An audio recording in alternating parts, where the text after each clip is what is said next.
Yo, what is up, guys? It's Pedro here. So the Washington Commanders rookies have reported for training camp for the 2024 NFL season. We're finally getting into it. So we got some good news, but we also got some not so good news about another second round pick from the Washington Commanders. So we're going to talk about that in today's video. If you guys are new, make sure to subscribe. We're about 130 subscribers away from 13,000 subscribers. I've been trying to hit it for so long. It's free. It takes 1 second. Just take a chance on me. I know there's 130 people that are new to the channel or that haven't subscribed, so go ahead and do it. It really would mean a ton to me. And comment down below which rookie you are most excited to see this year during training camp. Whether that, you can go ahead and do the answer that a lot of people want to say, and that's Jaden Daniels, or go ahead and say a sleeper, maybe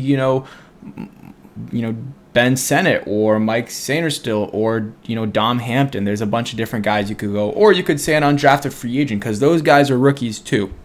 So I'll try to respond to some of those comments. I'm going to try to be better about responding to comments. If you guys have questions or anything in general, try to answer them. But definitely I see almost all the comments that you guys put out. But yeah, this was yesterday. The Commanders reported to training camp, the Commanders rookies, but I wanted to make a video on Jason Wright. So after this video, if you didn't see that video, go ahead and watch it, went in depth. But Commanders rookies reported. You got Jaden Daniels in this picture. You got Mike Sainristil. And here's some more pictures from camp. You see Jaden right there, Mike right there. And then after that, you can't really tell because all their numbers are covered up.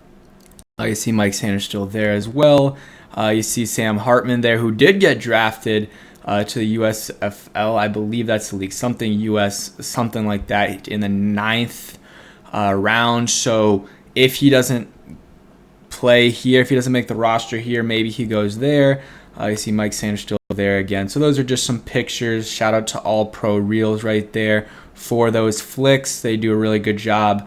But though, really no major news besides one thing, and I'm going to get into that in a second, but they're starting to get some practices and really just walkthroughs, like stretches, and just get into the hang of things before the veterans come out, and they already know what to do, and they'll still get a little bit of a, slow process into it. But, they know what to expect versus the rookies. This is their first time going through it. So they need to ease their way into it way more than the vets do. And that's why they have a rookie mini camp. And then they have, they have the rookie mini camp, obviously just for rookies. And then they have OTAs for everyone and then actual mini camp for everyone as well. So it kind of eases the rookies into it. And this is just another way of doing that here as well. They started practices today. Yesterday they reported, so a lot of medical stuff, making sure everyone's straight and healthy. Some of these guys are dealing with injuries, and that is one thing we're going to talk about here. Is that the Washington Commanders placed Johnny Newton on the NFI non-football injury list, which is unfortunate, and a lot of people are already going to be overreacting. I can see already in the comments someone saying Chase Young 2.0 and whatever. People are complaining about it. It is what it is. It sucks, but he can, if you do a little bit of research here, or shout out Ben Standig can do the research for us. He said the Commanders placed second round defensive tackle Johnny Newton on the non-football injury list following his second foot surgery early this year. Lands on the NFI since the injuries occurred in college / before the draft. Newton is eligible to join the main roster anytime. No immediate timetable for his return. So it's not the end of the world, but I hate when this happens. I absolutely hate when stuff like this happens because and the guys that are like that, they're going to persevere no matter what.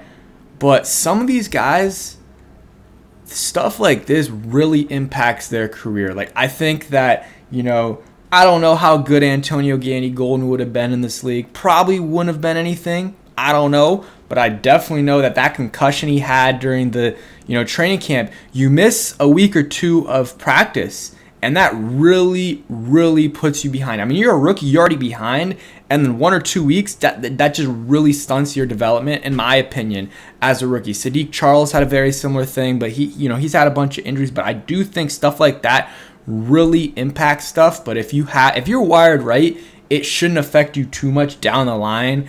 But you see, Pedro Mathis as well. He got hurt. I mean, it wasn't in training camp, but he got hurt and then really just hasn't done anything. I don't know if that has to do with the injury or that just the player he is, but I'm not saying that's going to happen with Johnny Newton. He's a really good player, and we don't know if he's even going to be sidelined for training camp. Probably will be. If they're putting him on this list, probably means at least until the veterans report, he's going to be out.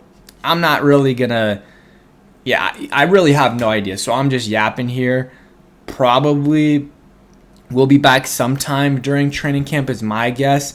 Didn't seem like they were overly concerned with the injury, earlier in the offseason when they were talking, but it's still a major injury, and it was a foot surgery on this other foot. So he had one, in the college season and then had to operate on the other one after the season, so that kind of sucks for him and for the Commanders. But obviously, we have good players at D-tackle. We have John Allen and Daron Payne, so they're going to be fine there. But it would be good to get Johnny Newton, on the field as quick as possible and developing, because we drafted him, second round pick, was supposed to go late first, early second, so we got a good deal there.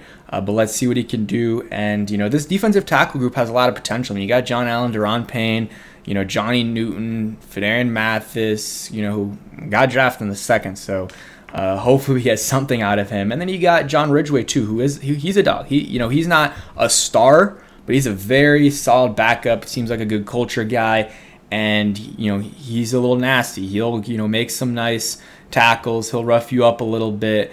We saw that in his first season here, and I think we've learned to like him. I think early on we had a little bit of a bad first impression with him in that Vikings game where he went off sides or whatever. I forgot what the exact call was, but he messed it up, and it partially cost us the game there. And then he had the big play against the Texans where he slammed the guy to the ground. I think it was Dameon Pierce, but I think we all like John Ridgway. He's not a stud, but he's a good backup defensive tackle, and this group has a lot of potential. We'll see what Johnny Newton does, but hopefully in terms of like how you feel about his rookie season, if he wants to make an impact, he's going to have to play at some point in training camp in the preseason, because if you're out the whole offseason, you're really not getting that development you need, and it's such a big jump from college to the NFL, and especially playing at it's not like he was playing in a bad league for sure, but he wasn't playing the SEC. He was playing the Big Ten, so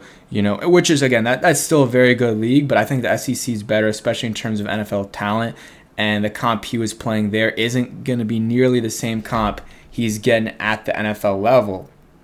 So, this period would be important for him. I don't know. We'll see what happens with him, but I'm just excited for all of this. So that's the rookie video. I will do a video tomorrow. If nothing happens, just talking about everything you need to know about training camp. We'll talk about the rookies reporting, very briefly, 20 seconds.